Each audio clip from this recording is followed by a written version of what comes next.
Khandava one को नगर बना, पांडव वहां थे वस गए। था समृद्ध अब राज्य वहां, चारों दिक में यस गए।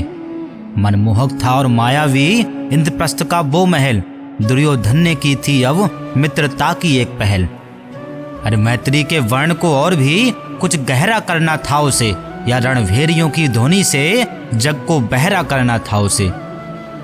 थी कुटिलता मन में भरी, कौरवों ने निमंत्रण दिया, सुनकर भीम कुपित हुआ, विरोध में गर्जन किया। पर पाकर निमंत्रण तात से युधिष्ठिर कुछ अघाते थे, स्वीकार कर निमंत्रण हस्तिनापुर का महाराज राजधर्म निभाते थे। हरे हुए तैयार रथ और तैयार हुई पालकी, चले हस्तिनापुर को पांडव और राजकुमारी पांचाल की। अरे हस्तिनापुर में सहृदय मिले पांडव, गुरुओं से और परिजन से, पर धो न पाए थे कौरव राग और द्वेष अपने मन से। फिर द्युत का सजा मंच पर थे शकुनी के पासे वो जादुई वने थे, हाड़ के सुवल की जंगा से। अरे दुर्योधन ने धर्मराज को दाव खेलने को बुलाया, और दुर्योधन की तरफ से शकुनी खेलने को आया। फिर सर्वस्व हार चुका पांडव क्षेत्र, हार बैठा था हर एक गांव, भूमि बची न इतनी भी कि धर सके अपने भी पांव। अरे शकुनी के पासों का था कमाल, षड्यंत्र का गहरा था माया जाल। युधिष्ठिर द्रौपदी को भी हार बैठा था, दुर्योधन अपनी जीत पर ऐठा था। फिर क्या था, दुर्योधन ने द्रौपदी को सभा में बुलाया, केस खींच कर लाने का रानी को आदेश दुशासन को सुनाया। अरे कुल वधू को नोचने में दुशासन तनिक न सकुचाया, कौरवों की धृष्टता को और भी गंभीर बनाया। अरे चीखती याचना करती आई, सभा में द्रौपदी राजौसला थी, प्रतिशोध लेने की कौरवों तुम्हारी बताओ ये कैसी कला थी।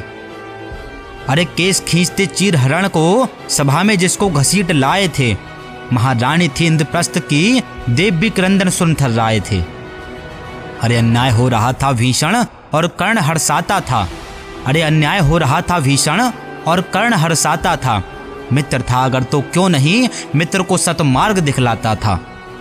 अरे सभा में द्रोण चुप्पी साधे अनंत को तक रहे थे, संभवतः द्रुपद से अब भी बैर मन में रख रहे थे।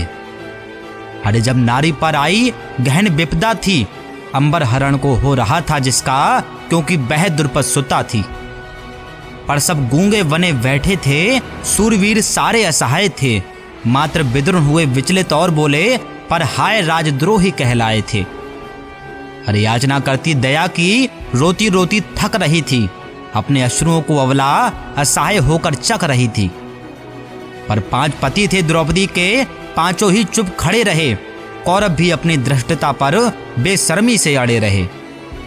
हाथ जोड़कर अब पांचाली कृष्ण नाम जप रही थी, अपमान की अग्नि में धू धू कर तप रही थी। लेकिन गोविंद सखा थे द्रौपदी के, कहते थे बुआ प्रथा को। गोपाल ने सुनी पुकार और बचाया द्रौपदी की अस्मिता को। अरे द्युत साधारण नहीं था वो, ना थी वो सभा ही साधारण, बीज बोया गया था उस दिन, होने वाला था महारण। फिर दिवस बीते, मास बीते और वर्ष भी बीत गए, कौरवों को भ्रम था कि वे पांडवों से जीत गए। लेकिन द्रौपदी थी वन में श्रापती, कुरुवंश को केस खोले, प्रण था खुले रहेंगे केस जब तक ना दुशासन के रक्त से धुले। लेकिन काल चक्र था घूमता, धीरे धीरे आई घड़ी, युद्ध होना था लिखा, होनी थी परीक्षा कड़ी। फिर नारायण ने सभी प्रयासों को दुर्योधन ने ठुकरा दिया, 5 ग्राम दूर गए भूमि का एक टुकड़ा ना दिया। थी अब सेनाएं सजी, रण का डंका था वजा, थे सूरमा सारे सहस्त्र, रथ भी था क्या खूब सजा। शंख वजे और वजे विगुल, चली तलवारें और चले त्रिशूल, नारायण थे सारथी पार्थ के, परिस्थिति भी कौरवों के प्रतिकूल। लेकिन छल से अभिमन्यु को घेर कर चक्कर व्यूह में मारा था, हर वार कौरवों ने लिया था, छल का ही सहारा था।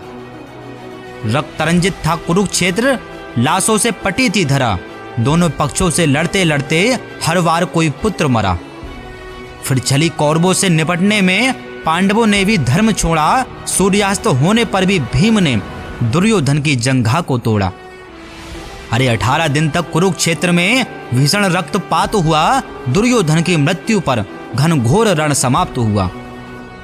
पुत्रों की मृत्यु पर धृतराष्ट्र बिलख रहे थे, निद्रा में भी लाडले दुर्योधन का नाम जप रहे थे। अरे असहाय वन मूक बैठे थे जब नारी की अस्मिता पर आघात हुआ।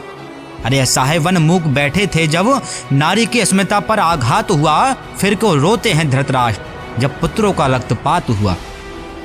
अरे अहंकार और द्वेष ने धृतराष्ट्र का निर्वंश किया, दुराचार ने ना जाने कितना ही विध्वंस किया।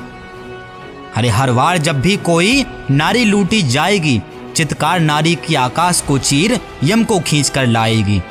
अरे पापियों का अवला का अभिशाप ही ले डूबेगा, वंश को कुछ और नहीं, संताप ही ले डूबेगा, संताप ही ले डूबेगा।